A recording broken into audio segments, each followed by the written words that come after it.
Hello and welcome back to SirKentSaid.com.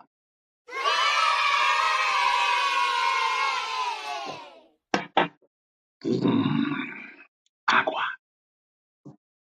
Okay, so let's talk about Alien Romulus. I am going to throw up a spoiler alert, but I'm not going to spoil anything. I'm going to hint.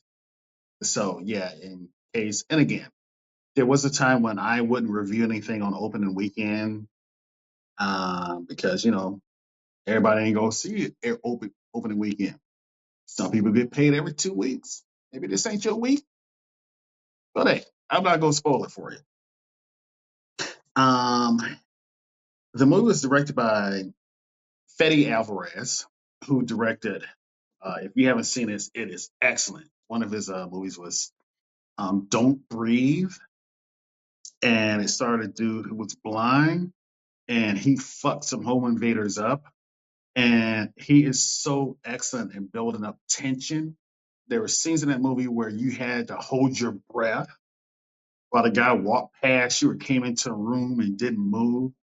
And the way he did it was so dope that you in the audience really held your breath like you were in the movie and trying to avoid this dude. So he's really good at building tension. And that's something he definitely did in this movie on top of the gore. One of the complaints people had about this movie was that he was too faithful to the source material. The fuck is that? Too faithful? Ain't that what you're kind of supposed to do and put your little twist on it, which he did.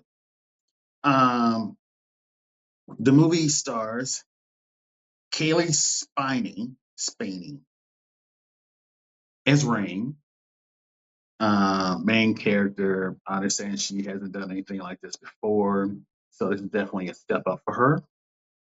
Um, David Johnson, who is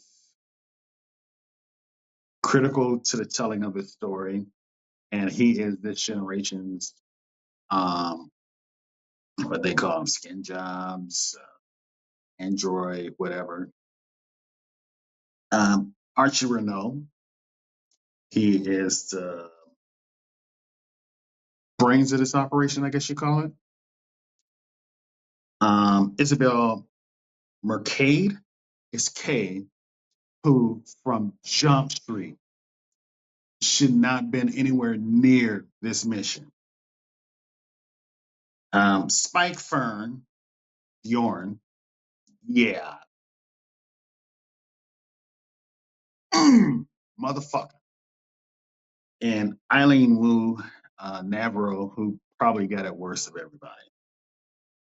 This story follows these characters as they are desperately trying to get off the world they work on, which is basically just a planet full of mining operations um, that you don't have a future in. If you don't die from lung infections, you die from being worked to death by the corporation. Um, so by accident, they discover that a ship filled with hyperbeds is basically floating right over their heads, and they decide to raid it and get the fuck out of Dodge before somebody else does the same goddamn thing. Um, there are a lot of practical effects and digital effects. They say the best practical effects are the ones that you can't tell, and they pull some of them off quite well.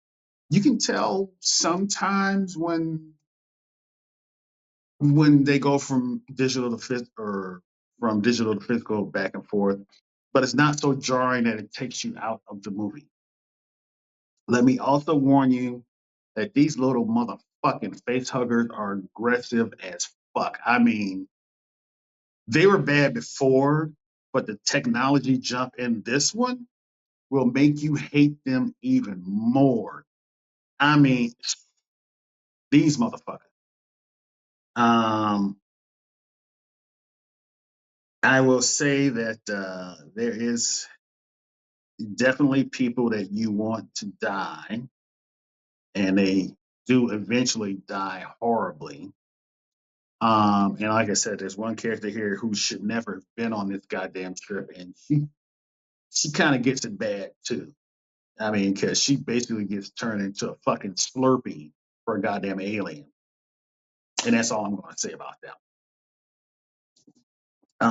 Overall, I appreciate the antiquated appearance of this entire movie, which again stayed true to the original.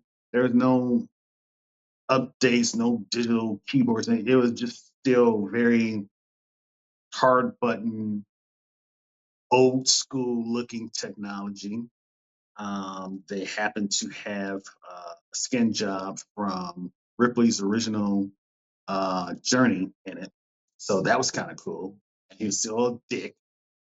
Um, yeah, it was a good time at the movies. I highly recommend it for people who enjoyed the original, except for that last one. And yeah, it was a good time at the movies. I really, really enjoyed it. And I am going to give it an 8 out of 10. And yeah, I'm going to recommend that you probably pick this one up on digital. But again, and I'm going to preach this every chance I get your ass a real TV and a really good sound bar, if not a surround sound system. If you're a movie fan like me, that is highly, highly important. So yeah, 8 out of 10. That's my thoughts.